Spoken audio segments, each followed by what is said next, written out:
Bonjour. Bienvenue sur notre chaîne. Voici le résumé de la leçon 2 de l'école du sabbat pour le deuxième trimestre de l'année 2025. Avant de commencer cette leçon, n'oubliez pas de vous abonner et de cliquer sur l'icône du pouce levé pour soutenir notre mission d'enseignement de la Bible dans le monde entier. Le titre de cette leçon, la fondation de la Genèse. Le texte à mémoriser se trouve dans Jean, chapitre 1, verset 29. Le lendemain, Jean vit Jésus s'avancer vers lui, et il dit, « Voici l'agneau de Dieu qui ôte les péchés. L'agneau de Dieu qui enlève le péché du monde. » Chers auditeurs, l'un des principaux problèmes des interprétations modernes des prophéties bibliques, comme celle de l'Apocalypse, est qu'elles ne reconnaissent pas les racines anciennes de l'Apocalypse. L'auteur suppose une connaissance de l'Ancien Testament et utilise des concepts qui auraient été bien connus de son auditoire. S'il est utile de chercher dans toute la Bible des passages qui ressemblent aux textes que vous étudiez dans l'Apocalypse, il existe aussi des textes fondamentaux qui permettent de mieux comprendre le livre que d'autres textes. C'est notamment le cas de Genèse, qui décrit le chemin par lequel notre monde a sombré dans le chaos du péché. Presque tous les concepts clés mentionnés dans l'Apocalypse apparaissent sous une forme ou une autre dans les premiers chapitres de la Bible. Dans cette leçon, nous allons étudier une poignée de grands concepts au cœur de l'Apocalypse.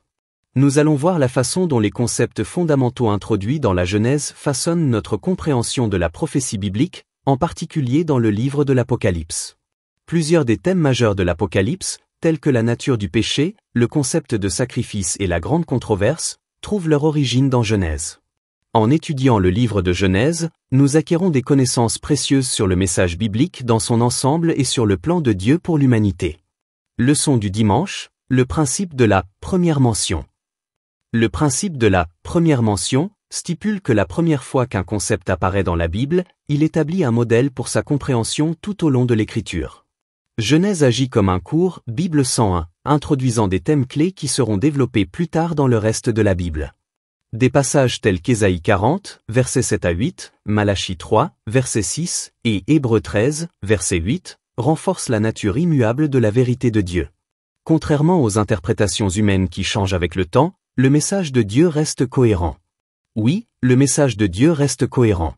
C'est un point crucial dans l'étude des prophéties, car les mauvaises interprétations naissent souvent de la méconnaissance des fondements bibliques. Comprendre le livre de Genèse vous aidera à discerner les messages de l'Apocalypse et des autres écrits prophétiques. Leçon du lundi, comprendre l'amour de Dieu. Oui, l'amour, tel qu'il est défini par Dieu, contraste fortement avec le concept d'amour égocentrique du monde. La première mention du mot « amour » dans la Bible se trouve au verset 2 de Genèse 22, dans l'histoire d'Abraham à qui l'on demande de sacrifier Isaac. Cet événement préfigure l'amour de Dieu qui sacrifie son fils, comme le souligne Jean 3, verset 16. Les premières mentions de l'amour dans le Nouveau Testament se trouvent dans Matthieu 3, verset 17, Marc 1, verset 11 et Jean 3, verset 16. Tous soulignent l'amour de Dieu qui se sacrifie. La volonté d'Abraham d'obéir à Dieu, en croyant à la résurrection, est parallèle au sacrifice de Jésus. Cet exemple d'amour appelle les chrétiens à faire preuve d'altruisme, un trait qui n'est pas naturel à l'humanité mais qui est essentiel pour refléter le caractère de Dieu. Comment pouvons-nous ne serait-ce que commencer à manifester aux autres le type d'amour sacrificiel que Dieu a pour nous? Pourquoi, pour la plupart d'entre nous, ce type d'amour n'est-il pas nécessairement fondamental? Le titre de la leçon du mardi, la question d'Isaac. Où est l'agneau? La question d'Isaac dans la Genèse, chapitre 22, verset 7, Où est l'agneau? Introduit l'un des thèmes les plus profonds de la Bible. Le concept d'agneau sacrificiel est présent dans toutes les Écritures, de l'agneau de la Pâque dans Exode 12 à Jésus, appelé l'agneau de Dieu, dans Jean chapitre 1, verset 29 et dans Apocalypse chapitre 5. L'histoire du quasi-sacrifice d'Isaac préfigure le rôle du Christ en tant qu'ultime agneau sacrificiel. Dans Apocalypse 5, Jean voit Jésus comme l'agneau qui a été immolé mais qui est victorieux. Cette imagerie confirme que Jésus est notre substitut et qu'il remplit l'objectif du système sacrificiel. Notre salut dépend de notre acceptation de Jésus en tant qu'agneau, dont la mort et la résurrection nous assurent la vie éternelle. Lorsque vous tissez tous les fils ensemble, il est clair que Jésus, l'agneau de Dieu, est notre substitut. Cela éclaire beaucoup notre compréhension de l'agneau immolé dans la vision de Jean. Jeudi, le serpent. Le serpent de Genèse 3 et le dragon d'Apocalypse 12 représentent Satan, qui trompe l'humanité et la pousse à la rébellion. La tromperie en Éden reflète la tromperie dans l'Apocalypse, où Satan égare le monde par de faux systèmes d'adoration. Voir Apocalypse 13. Les tactiques de Satan restent inchangées, mais nous pouvons discerner ses mensonges grâce à la vérité scripturale. Les changements culturels en matière de moralité et de vérité reflètent les mêmes tromperies que celles présentées en Éden, nier la finalité de la mort et promettre une connaissance divine. Reconnaître ces modèles permet aux chrétiens de rester fidèles au milieu des tromperies spirituelles. Chers auditeurs, considérez l'évolution de la culture au fil du temps. Les normes sociétales changent, des choses qui étaient acceptables deviennent inacceptables et vice-versa. Étant donné que les questions sous-jacentes et les acteurs du grand conflit ne changent pas, les mensonges originaux que le diable a racontés, tels que vous ne mourrez pas et vous serez comme des dieux, où pouvez-vous les trouver racontés dans votre culture aujourd'hui?